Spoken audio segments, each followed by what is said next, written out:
하나님의 뜻을 바로 세울 수 있는 분별력이 필요합니다. 사무엘하 14장 12절에서 17절. 사랑하는 성도 여러분, 반갑습니다. 드고아의 여인은 비유를 통해 다윗으로부터 아들을 보호하겠다는 확답을 얻어내자마자 요압의 부탁을 듣고 온 계략을 관찰하기 위해 자신의 만의 본론을 드러냅니다. 그녀는 어찌하여 왕께서 하나님의 백성에게 대하여 이 같은 생각을 하셨나이까? 라며 왕의 판결을 근거로 다윗을 몰아세웁니다. 과부가 말한 아들을 보호하면서 정작 친아들 압살롬에게는 왜 집으로 돌아오게 하지 아니하냐고 묻는 거죠. 이것은 다윗으로 하여금 일관성 없는 사람처럼 보이게 만들었습니다. 이처럼 여인의 논리는 사적인 동정심과 공적인 판결을 교묘하게 섞어 리더인 다윗의 판단력을 마비시켰습니다. 바로 죄에 대한 회개 없이 일관성이라는 명분으로 결과적인 화해만을 종용하는 것은 하나님의 공의를 무력화하려는 인본주의적인 시도라는 사실을 먼저 아셔야 합니다. 드고와 여인은 인간의 유한함을 땅에 쏟아진 물을 다시 담지 못한다고 말하며 죽은 암논은 어쩔 수 없으니 살아있는 압살롬을 살려야 한다라는 실용주의적 사고를 펼칩니다. 특히 하나님은 생명을 빼앗지 아니하시고 방책을 베푸시는 분임을 고백하게 해 하나님의 인자심을 압살롬의 복귀의 정당한 수단으로 끌어들이려고 하는 거죠. 사실 공의가 빠진 사랑은 성경에서 말하는 사랑이 아닙니다.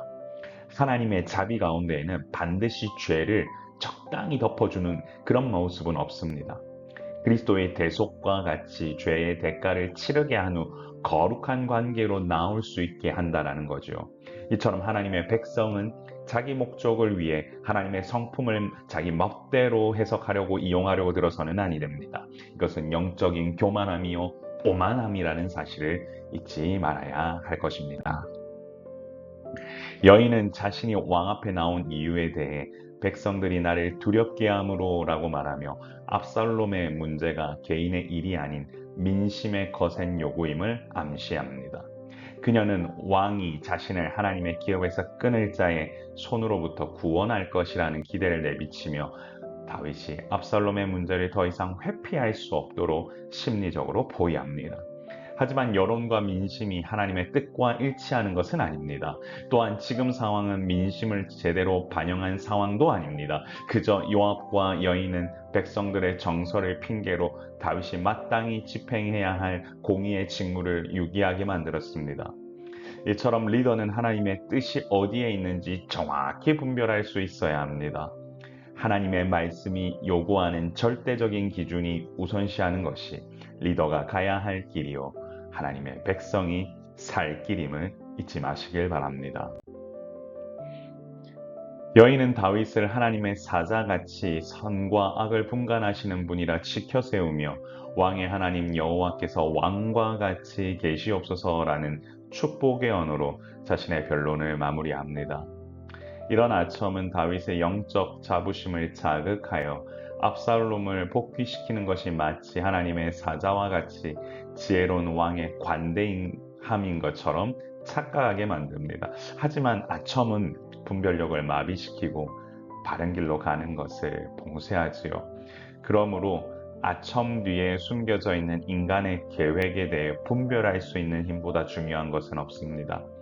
하나님의 기준을 바로 세우고 끊임없이 자기 성찰을 하는 것이 물론 쉬운 일은 아닙니다. 하지만 여러분 좋은 게 좋은 것이라고 계속 얘기하는 순간 하나님께서 말씀하시는 선과 악을 분간할 수 있는 영적 분별력은 마비될 거라는 사실을 잊지 마시길 바랍니다. 진정한 위로는 하나님의 뜻을 바로 세움으로부터 시작됩니다. 바로 하나님께서 주시는 그 은혜를 경험하고 하나님이 안아주시는 그 놀라운 은혜를 경험하는 것, 죄로부터 멀어지고 끊어내고 하나님의 사랑으로 함께하는 것, 그것이 진짜 위로라는 사실을 잊지 마시길 바랍니다. 사랑하는 성도 여러분, 하나님의 뜻을 바로 세울 수 있는 분별력이 필요합니다. 드고와 여인의 준비된 논리와 하나님의 성품을 빙자한 변론으로 다윗의 판단력이 흐려졌습니다. 그녀는 죽음의 불가피성과 하나님의 자비를 언급하며 죄의 본질을 적당히 덮고 지나가려 하지만 이는 결국 공동체의 거룩함을 훼손하는 인위적인 봉합일 뿐이라고 했습니다. 사랑하는 성도 여러분, 진정한 회복은 화려한 언변이나 대중의 요구에 흔들리지 않고 죄의 문제에 대해 하나님의 법대로 정직하게 반응하는 영적 분별력으로부터 출발합니다.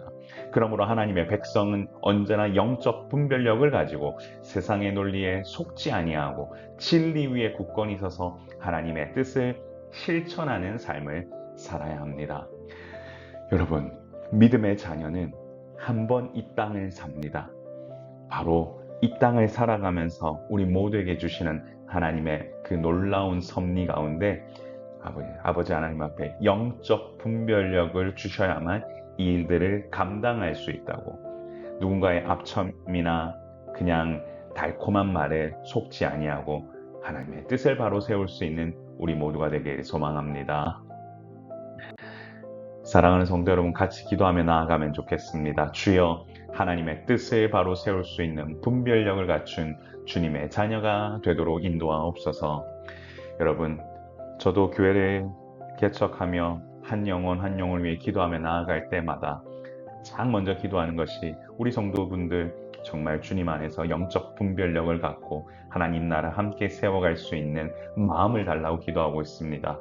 특별히 이번 주 목요일에 있는 영적 성장의 기회를 받는 하나님 축복하여 주셔서 하나님께서 부으시는 은혜가 가득 찰 수 있는 귀한 소그룹의 시간이 될 수 있도록 여러분 같이 기도해 주시면 좋겠습니다.